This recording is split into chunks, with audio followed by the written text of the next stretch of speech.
nation's top comics, Abbott and Costello. Petrified, but hilariously.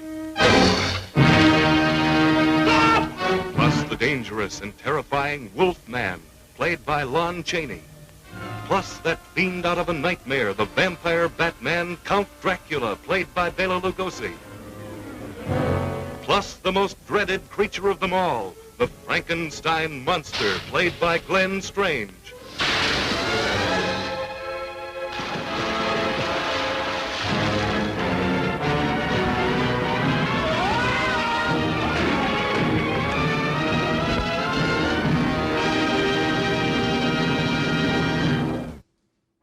Released in 1948, Abbott and Costello Meet Frankenstein was the first in what would become a series of films in which the eponymous duo, the legendary team of Bud Abbott and Lou Costello, would cross paths with Universal's lineup of classic movie monsters in arguably their most famous and enduring entry. The movie features Bud and Lou playing a pair of baggage handlers named Chick Young and Wilbur Gray, who find themselves caught up in the wicked plans of the one and only Count Dracula, played by the immortal Bela Lugosi, making his second and only other appearance as the famous vampire, after his career-defining portrayal in 1931's Dracula, directed by Todd Browning.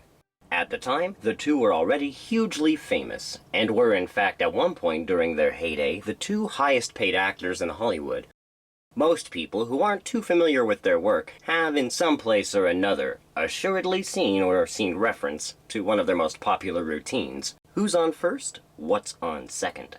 I'm asking you who's on first. That's the man's name. That's whose name? Yes. Well, go ahead and tell me. Who? The guy on first. Who? The first baseman. Who is on first? Have you got a first baseman on first? Certainly. Then who's playing first? Absolutely. Tell me the name of the band on stage. Who? The name of the band. Who? The band on stage. Who? The band playing on stage. Who? That's what I want to know. I'm telling you. Joining the ghoulish roster is Frankenstein's monster, played by Glenn Strange, the third man to portray the creature for Universal after the original, and still best in my humble opinion, Boris Karloff.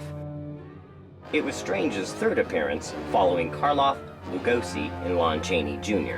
The latter also appears in this movie, playing his most iconic character, the dual role of Lawrence Talbot and the Wolfman, making a trio of monsters for Chick and Wilbur to cross paths with in this comedy-horror Monster Mash classic.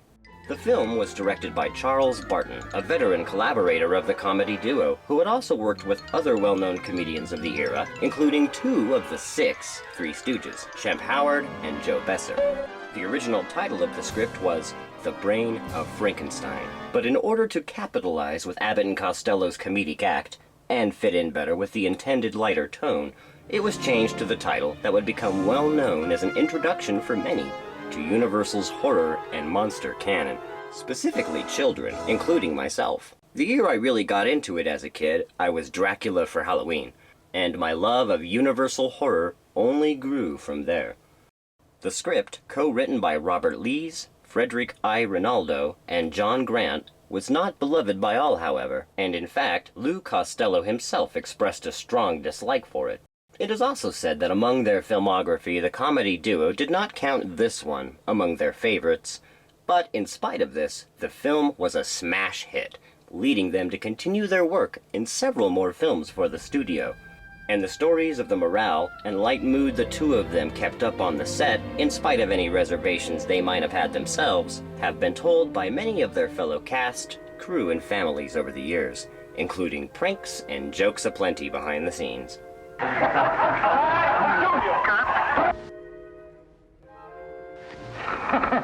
can't help it. One day at work, Wilbur gets an unexpected phone call from Lawrence Talbot in London, warning him that 2 crates expected to be delivered there for a man named Mr. McDougal, played by Frank Ferguson, are more than what they seem. But his warnings are interrupted when the full moon causes a sudden transformation. You're awful silly to call me all the way from London just to have your dog talk to me.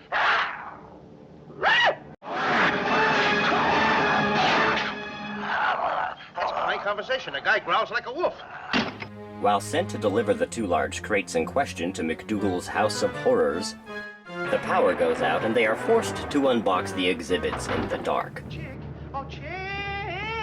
leading to one of my favorite sequences in the film as Wilbur discovers what these crates contain. One of them's a coffin containing the remains of the original Count Dracula, and the other's the body of the Frankenstein monster. Count Dracula sleeps in this coffin, but rises every night at sunset. Chick is right. This is awful silly stuff. Dracula...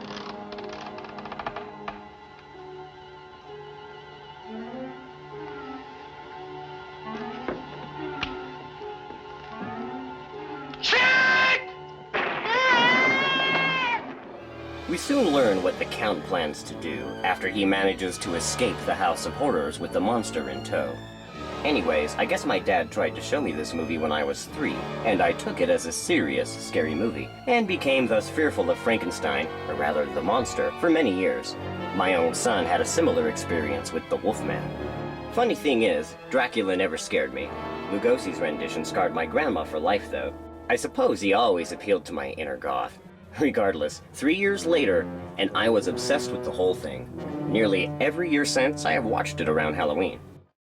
Joining Bud, Lou, and the monsters is the 4th antagonist in the film, Sandra Mornay, played by Lenore Albert, a beautiful and mysterious European femme fatale, and surgeon of questionable practice, who has taken a romantic interest in Wilbur, or so Wilbur believes.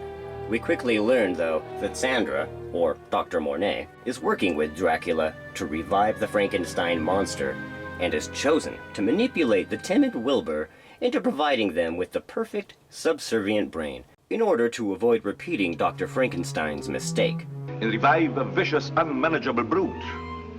This time the monster must have no will of his own. With McDougal believing that Chick and Wilbur have stolen his exhibits, they are arrested, but the duo are bailed out before long, thinking at first it's Wilbur's girlfriend Sandra, but it's another pretty lady, Joan Raymond, played by Jane Randolph, who secretly works for the company that insured McDougal's vanished exhibits. Though she plays it off as a case of love at first sight with Wilbur, who naturally believes her, she's only in it to discover what became of the contents of the crates.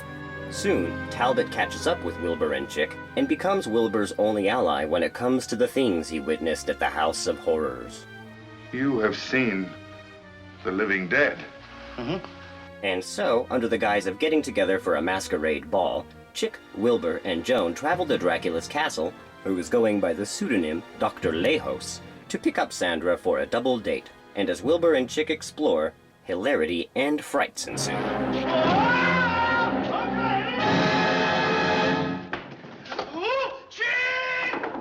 But it won't be until later, after the party, that the movie leads to its epic and zany chase and escape finale. Come on.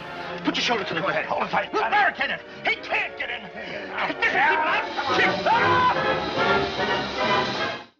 The monsters are all in top form, especially Lugosi and Chaney Jr., whom, along with Strange's Frankenstein monster, would mark their final appearance together or otherwise in the Universal Horror catalog.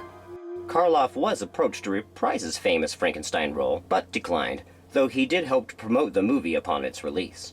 Bud and Lou bring their usual comedic timing and genius to the proceedings, even if critics and film scholars agree that many of their best bits take a back seat to the monster shenanigans compared to some of their earlier wartime outings. And in fact, some of the movie's most memorable jokes to me, I later learned had sort of been recycled to fit into the movie, but I digress. Regardless, Abbott and Costello Meet Frankenstein has gone down in history as a comedy classic, and one last hurrah for Universal's Golden and Silver Age headliners. It's a fun watch and a treat for the Halloween season. If you want something fun, not too spooky, but with all that ghoulish charm that comes from these old black and white films I adore, not only for the entertainment value, cheesy though it may be, especially by the standards of younger generations, who really need to give more older stuff a chance, but also for their artistic and technical merit, and most importantly, their cultural significance. Because when it comes to the things that make us laugh, and the things that frighten us, it all had to start somewhere. And Universal's forays into horror and, later, horror comedy over the 30s and 40s was a time in which such things were really flourishing in Hollywood like never before. While maybe not my favorite of Universal's monster features, it's without any doubt the most fun, and the one that holds the most nostalgia for me. So for this Halloween, while many of us are stuck inside, without the treats we've grown so accustomed to in years past, and a good laugh is sometimes hard to come by, how can you go wrong with something that is sure to give even the most humorless of walking corpses a chuckle? Does this walking corpse have a name? Plus, if you have even a casual interest or soft spot for the old favorites, well, it's got Dracula, the Frankenstein monster, the Wolfman, and an uncredited cameo from another classic horror legend, Vincent Price. I guess to that, all I can say is... I'll bite. Oh, no. I will.